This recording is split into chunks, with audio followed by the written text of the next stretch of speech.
भारती। आप देख रहे हैं खबरें न्यूज़ 24। आइए देखते हैं इस वक्त की बड़ी खबर। अमीरी गरीबी खाई को पाटने के लिए प्रत्येक मतदाता को वोटरशिप दिलाने की बात कही। आगरा की धरती पर एक इंटरव्यू के दौरान मौलिक अमीरी गरीबी खाई को पाटने के लिए प्रत्येक मतदाता को वोटरशिप दिलाने की बात कही।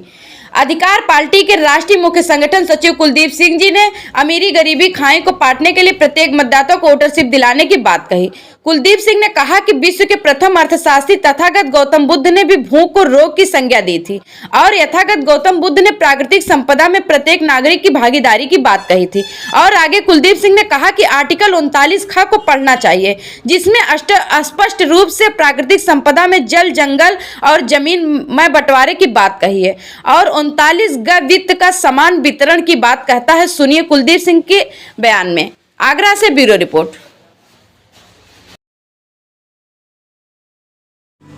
आज हमारे बीच में कुलदीप सिंह जी हैं। आज हम जानना चाहेंगे आपकी पार्टी का वोटरशिप का मुद्दा क्या है। जैसे कि वोटरशिप की बात जो है मौलिक अधिकार पार्टी के द्वारा आप लोग हमेशा सुनते हैं, तो वैसे तमाम मुद्दे हैं, लेकिन हमारा आर्थिक आज़ादी को लेकर इस पर विशेष यानी ध्यान दिया गया है। और वोटरशिप की जो बात है, आज इस देश का जो नागरिक है इन सारी बातों को नहीं जानता है, वो एक अलग बात है, लेकिन हम लोग संविधान में इसे देखेंगे तो आपके समझ में आ जाएगा कि वोटरशिप का मुद्दा है क्या।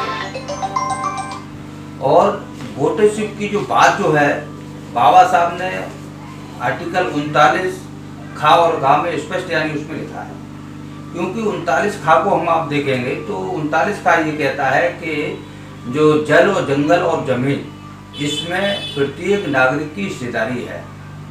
और जल और जंगल और जमीन पर जो प्राकृतिक संपदा है, जैसे कि समुद्र है, नहर है, नदियां हैं, पहाड़ है, पठार है, कोला है, बालू है, सोना है, चांदी है, हीरा मोती, ये सब कुछ जो निकलता है ये प्राकृतिक संपदा है।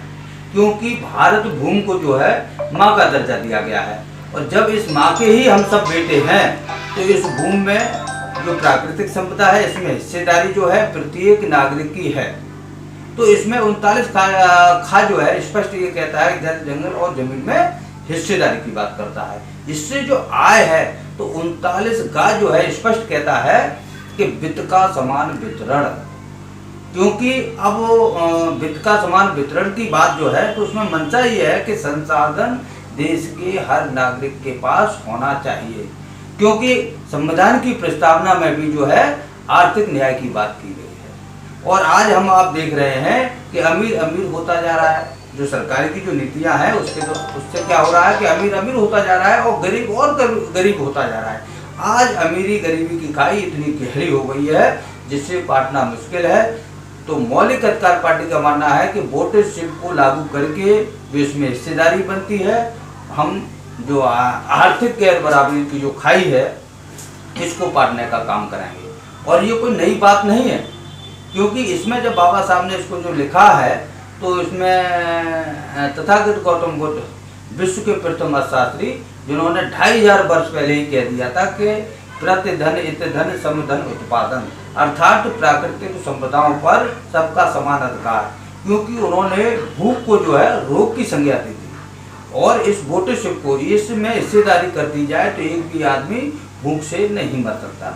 अब दूसरी बात यह है कि मिलेगा किनको, यानी इस देश के अंदर जो 18 साल का हो गया है, जिसका नाम वोटर लिस्ट में यानी जुड़ गया है, जिसका वोटर कार्ड बन गया है, चाहे वो रिक्शा चालक हो, चाहे देश का प्रधानमंत्री हो, चाहे वो अधिकारी हो, चाहे वो मजदूर हो, चाहे किसान हो, उसको यानी बराबर देना चाहिए।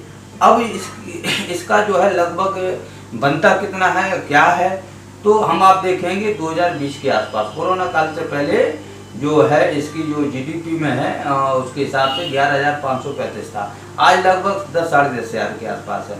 मौलिक अधिकार पार्टी ये चाहती है कि इसमें से 4,000 रुपये पर महीने, चाहे वो स्त्री हो चाहे पुरुष हो, पर नागरिक के हिस्से में यानी देना चाहिए, जिससे क्या है आर्थिक जो है लाभ जो है गैर बराबरी जो है उसको जो हम उसको खत्म करेंगे तो वोटरशिप से बढ़िया कोई मुद्दा नहीं। अब बात आती है कि देश कैसे चलेगा, विभाग कैसे चलेंगे, तो उसके लिए संविधान में टैक्स सिस्टम है, टैक्स दिया जाता है। हम आप सभी जानते हैं कि टैक्स जो प्रत्यक्ष रूप से भी दिया जाता है और अप्रत्यक्ष रूप से दिया जाता है, उससे यानी सरकार चलेगी।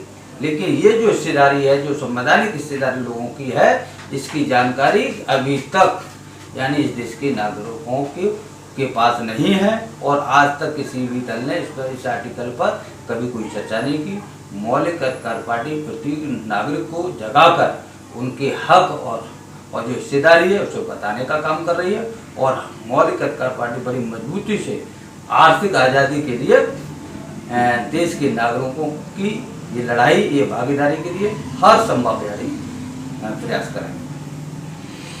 धन्यवाद कुलदीप सिंह जी आपका हमारे स्टूडियो में आने का।